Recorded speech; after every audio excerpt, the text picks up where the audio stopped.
Hello and welcome to WION Live Broadcast from London. I'm Ollie Barrett and these are the headlines.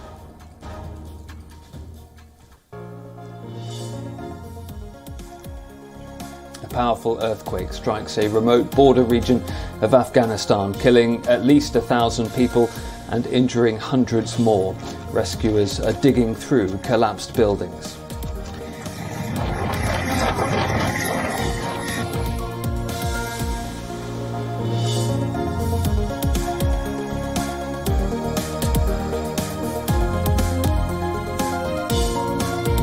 Russian forces pound Ukraine's second-largest city, Kharkiv, and surrounding countryside with rockets, killing at least 15 people.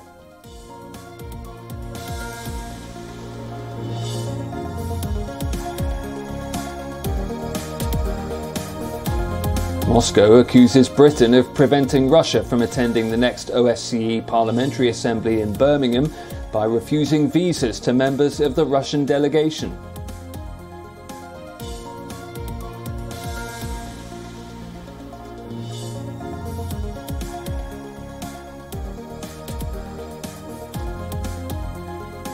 Israel moves closer to its fifth election in less than 4 years after lawmakers give an initial nod to dissolving parliament, with a comeback by former Prime Minister Benjamin Netanyahu already dominating the campaign.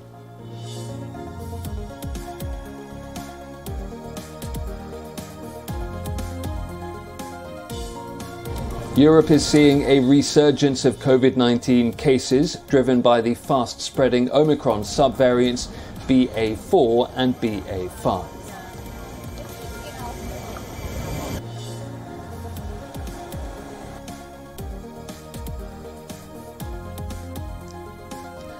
The cost of living crisis is intensifying in the UK as inflation levels touch a 4-decade high. The Office for National Statistics has reported inflation at 9.1% in the year to May in the latest figures, up from 9% in April. The last time the UK witnessed such high inflation rates was back in the 1980s. Inflation is the pace at which the price of key goods and services rises. The UK is far from alone in seeing spiking inflation, as the cost of gas and grain is surging across the world as a fallout from the Russia-Ukraine war.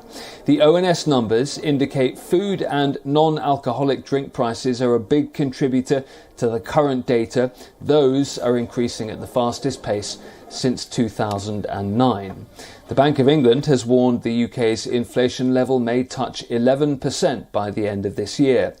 Chancellor Rishi Sunak says the government is using all tools at its disposal to bring inflation down. The opposition Labour Party says the government needs more than temporary fixes. Well, let's go now to our London correspondent Laura Macon-Isherwood, who's joining me live from a market in the centre of the British capital. And Laura, how is this data actually playing out in the real world? How are people there feeling the pinch?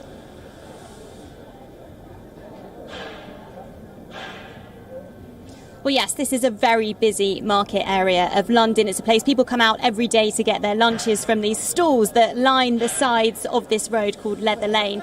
Now, of course, as inflation hits, that means that not only are people's pockets pinched, so they have less to spend, less disposable income, but also the cost of things for these stall holders to buy will also be increasing. If we're looking at today's figures, the inflation reached 9.1% in the 12 months leading up to May, then that means that anything that might have cost £1 12 months ago will now cost £1.09. Now, if you think about profit margins, that's going to be a huge dent. So it leaves these stall holders in a bit of a quandary, really. Do they continue to offer their goods at the same price that they had them at continually to try to encourage customers to continue using them at a time when they have less disposable income themselves, or do they have to raise them?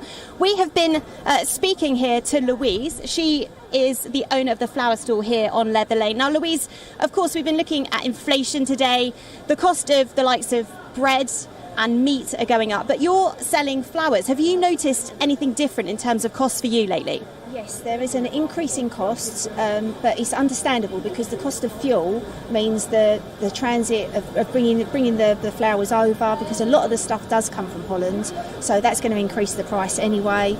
Plus all of this with Brexit has caused lots of problems anyway, lots of more paperwork and things like that. So I've noticed a steady increase, but now it's still increasing because of the additional costs of the fuel prices. And how does that affect the way that you price things on your stall then? Do you think you might have to raise your prices? And how do you think the customers will react to that? Because obviously they're facing similar issues as well, aren't they? Yes, of course. It does have a complete knock-on effect. So some things you can increase slightly, but people are used to paying. They come to a market because they think it's going to be competitive, and you try your best to be. So no matter what, it really affects your price margins. So yes, mine have dropped, but so is most people's down here. The price, you've got a lot of food stalls down here, so the price of meat, as you've just said, has gone up. They haven't all increased their prices, so they're also taking a cut. It's just how things are at the moment. It's not looking good, to be honest. Do you have any kind of plan moving forward? So inflation rates have reached 9.1% in the last 12 months, which is, a huge increase. And the Bank of England, of course, are warning that it could get even higher. What does the future look like for you? I honestly don't know. I really don't know.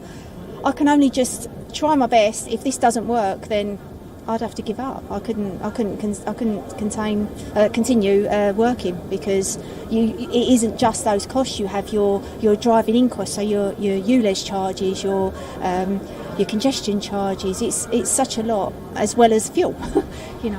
You just got to really hope that the customers continue to come and work in the centre of town and can continue to spend what money they do have that's disposable with you. That's all I can hope for, really. It'd be great if everyone went back to a 5-day working week and not 3. That would be great, because then you'd have offices needing flowers and plants a lot more. But as things are at the moment, all of that, lots of things are having a big knock-on effect with how we all run our businesses down here, as opposed to how we ran them prior to the pandemic. Well, Louise, thank you so much. Thanks for your time. No worries. So clearly it's an issue that's affecting all of these traders here on Leather Lane, not just Louise with her flowers, of course, but everybody selling food and drink here. And they are having to look at how they're working their models, how they're looking at pricing their goods. And it does seem like they're going to have to continue to make adaptations in the coming months.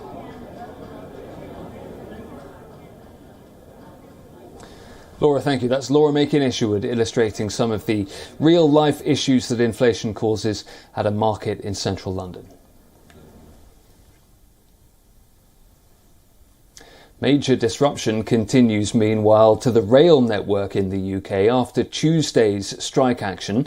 Talks are taking place today between unions and rail bosses to try and reach a deal in a row over pay, reforms and working conditions. On Tuesday, thousands of workers in the UK walked off the job, with unions saying they need pay rises that better keep track with current inflation levels. Today, only 60% of trains are expected to be running through the day, ahead of another day of strike action on Thursday and a further one on Saturday. Deputy Prime Minister Dominic Raab earlier described the industrial action as militant, and he said it will only hurt the poorest in our society. The government says it won't intervene in negotiations, insisting that they are for the unions and the rail bosses to sort out. Okay, Cabinet, good morning. I want to say something about the rail strikes that are today causing significant disruption and inconvenience up and down the country, making it more difficult for people to get to work, risking people's appointments, making it more difficult for kids to sit exams, all sorts of unnecessary aggravation this is going to cause. And I want to emphasise to everybody this morning why I think those strikes are so wrong and so unnecessary.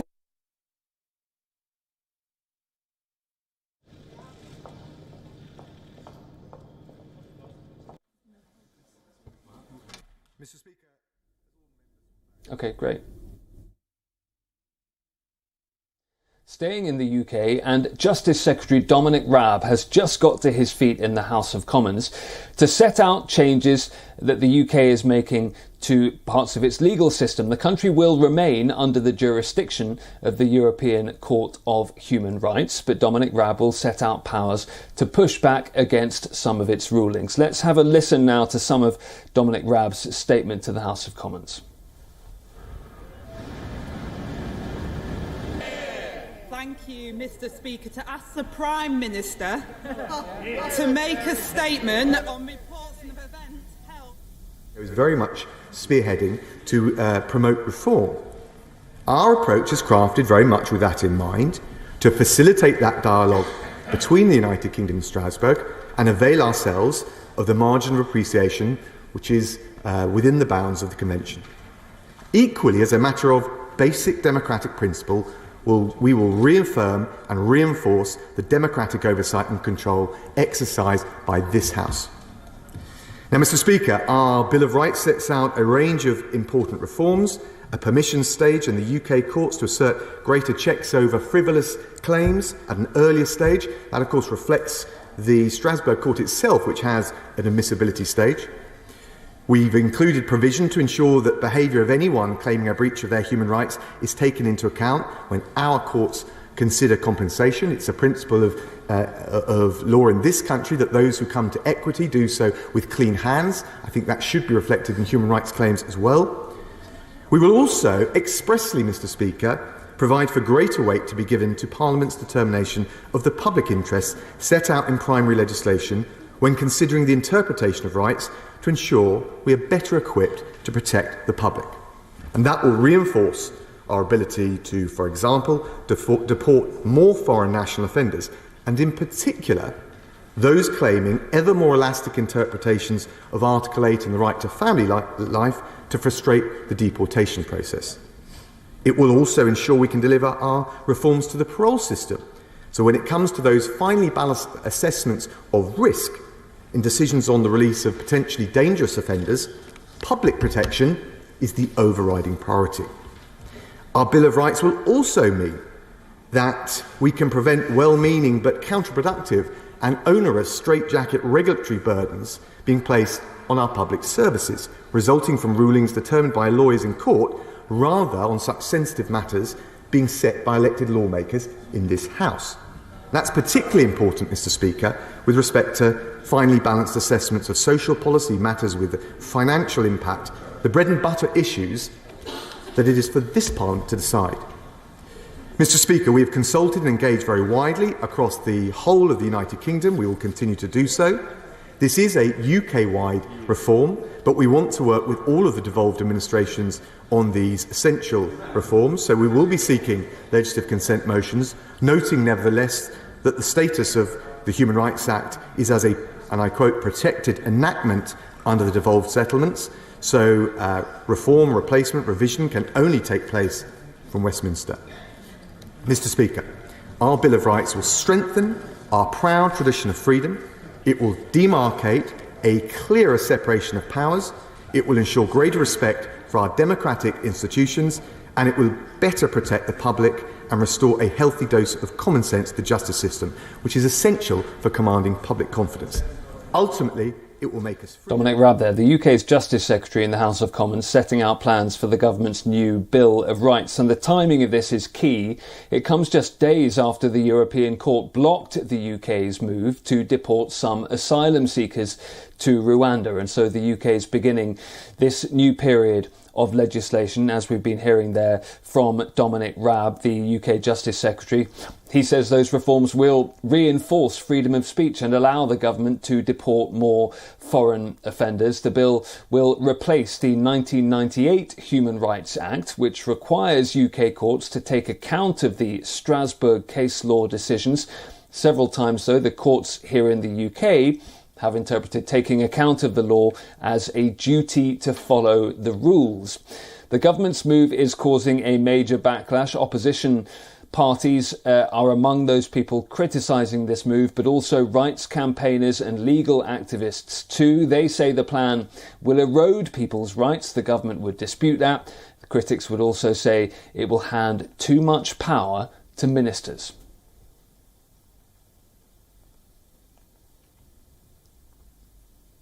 Next to Afghanistan, and an earthquake of 5.9 magnitude has struck the southeast of the country. Over 1,000 people are now thought to have been killed and over 600 injured at least. The earthquake struck about 44 kilometres from the city of Khost near the border with Pakistan. Tremors were reportedly felt by as many as 119 million people in Pakistan, Afghanistan and India as well. Helicopters have been deployed to rescue people in remote mountainous areas. Pictures from Afghan media show landslides and ruined homes in eastern Paktika province. Afghanistan is prone to quakes since it's located in a tectonically active region. This latest disaster comes as the country grapples a severe economic crisis since the Taliban took over and as US-led international forces withdrew following 2 decades of war. The Taliban have been cut off from much international assistance because of sanctions that have been placed on the country. Neighbouring country India has offered condolences to the victims' families after this disaster. The Pope has offered his prayers. In the past few hours, an earthquake has caused extensive damage in Afghanistan. I express my sympathy to the injured and those affected by the earthquake. And I pray in particular for those who have lost their lives and their families. I hope that with everyone's help, the suffering of the Afghan people can be alleviated. Next to France, and the balance of power in the new French Parliament is still very much up in the air. After failing to secure a majority in parliamentary elections, President Emmanuel Macron has held talks with opposition leaders to try and end the deadlock. Challenging times lie ahead, though, for President Macron.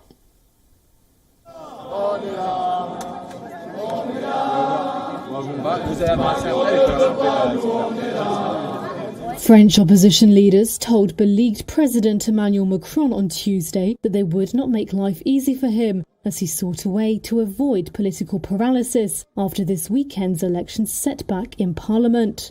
Disaffected voters, angry over inflation and Macron's perceived indifference towards hard-up families, delivered a hung parliament in Sunday's election, leaving the president's centrist alliance several dozen seats short of a ruling majority. It means his centrist ensemble bloc will need to find support from among the opposition benches in order to salvage his reform agenda, which may be easier said than done. Head of the conservative Les Républicains party, Christian Jacob, said Macron had been arrogant in his first term. What I told the president again is that it's out of the question to betray those who trusted us. And those who elected us didn't do so just for us to enter into any pact or coalition. They elected us for our own program. Les Républicains provide the most obvious place for Macron to find support. The Conservatives' economic platform is largely compatible with Macron's, including his plans to raise the retirement age to 65.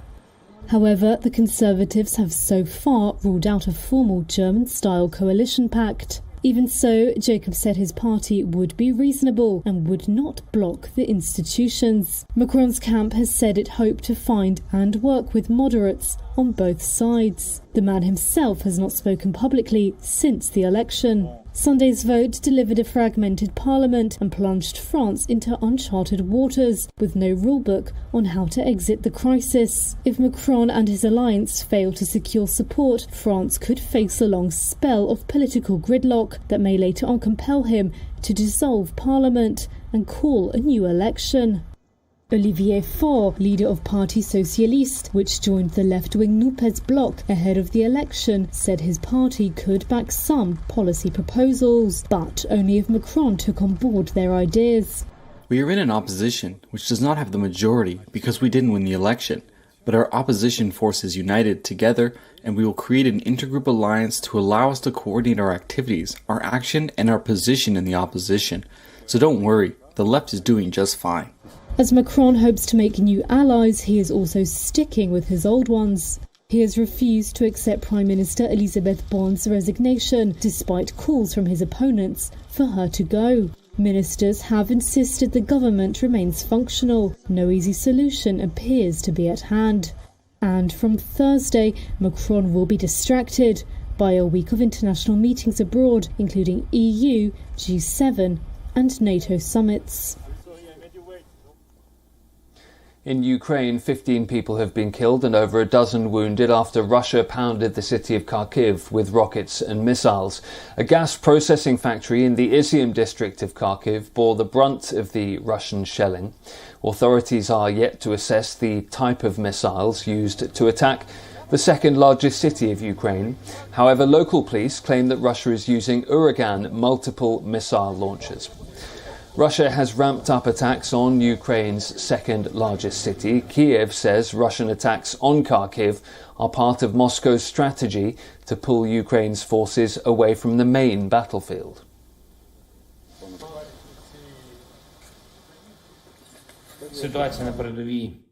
This is really the toughest spot. The occupiers are pressing strongly towards the Donetsk direction in the Kharkiv region. Cruel and cynical Russian artillery shelling will not give anything to the occupiers, but the Russian army is deaf to any rationality. It just keeps destroying, keeps killing. It seems to show by this to its command that it is not standing still. Since the war started, Ukraine has been stalling Russian advances as best it can with the help of weapons supplied by the West. Now Kiev has received German self-propelled howitzers in the first delivery of heavy weapons promised by Berlin.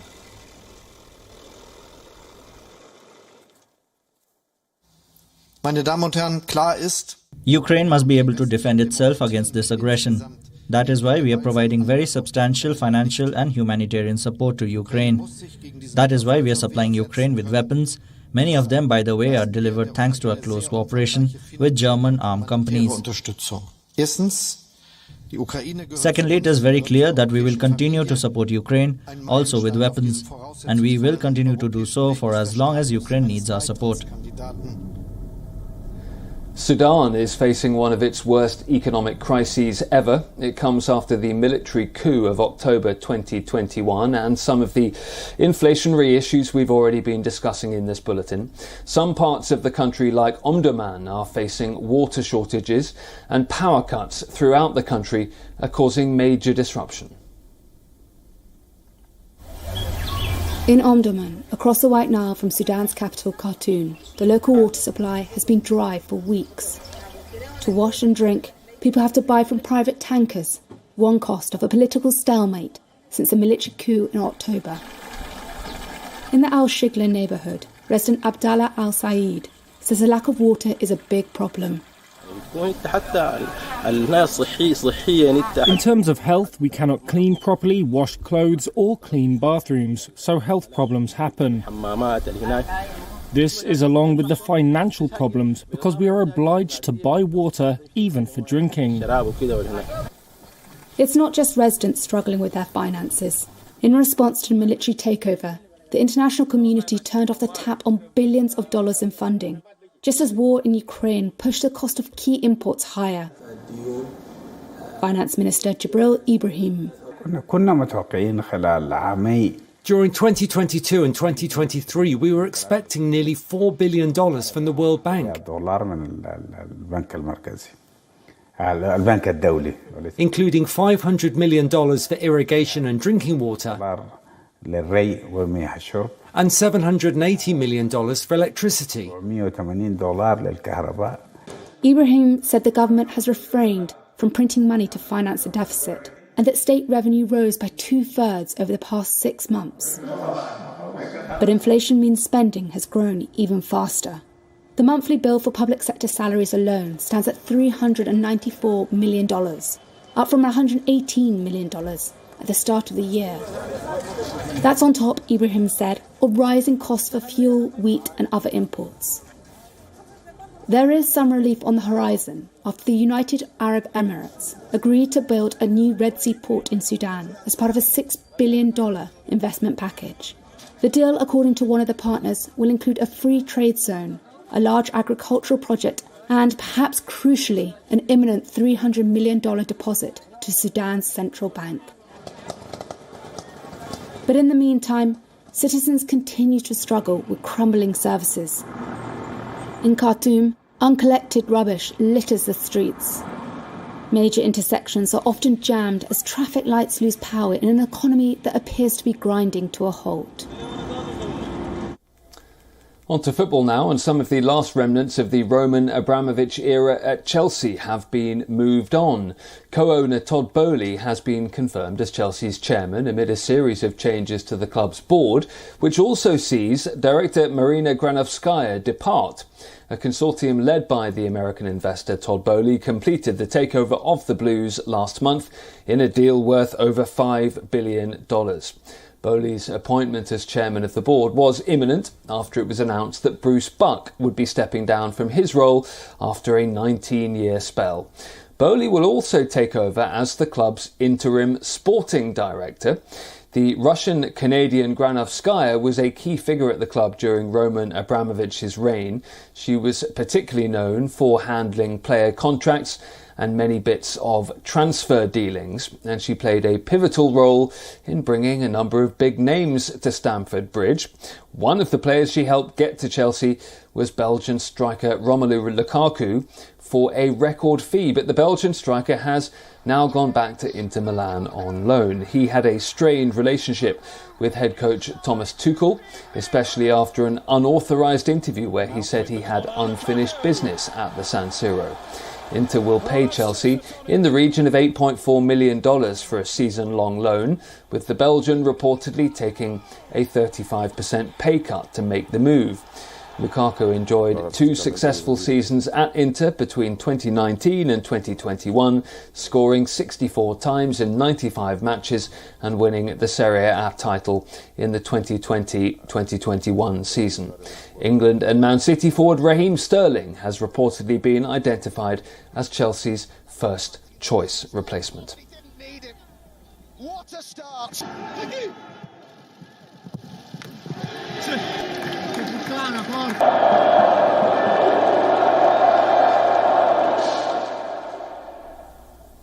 And we'll leave it there for today. Thanks for being with us through that bulletin. I'm Ollie Barrett. Do stay tuned to WION World is One.